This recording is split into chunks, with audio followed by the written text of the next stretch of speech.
معسكر اللعيبه اللي بتتاخد دي ما بتخرجش من ايد حازم امام. في اختيارات يعني يا كابتن؟ لا طبعا. يعني الراجل ما بيختارش معقوله يا عم اسمع الكلام ده، ما احنا الراجل بياكل امال عيش. اللفه رضا عبد العال بيقول ان فيتوريا جاي ياكل عيش وان حازم امام هو اللي بيختار قائمه المنتخب. هات وخد، لو ما فيهاش ارهاق اعمل لايك واشتراك. انت دلوقتي جابوا ايهاب جلال، ايه اللي حصل؟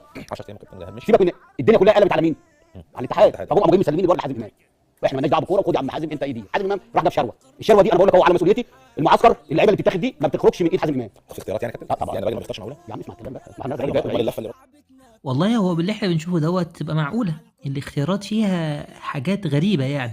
كريم فؤاد ازاي ما يتاخدش، وفي حاجات عجيبه، وفي طبعا قبل كده لعيبه خرجت من المعسكر راحت للزمالك بالاتفاق مع فيتوريا.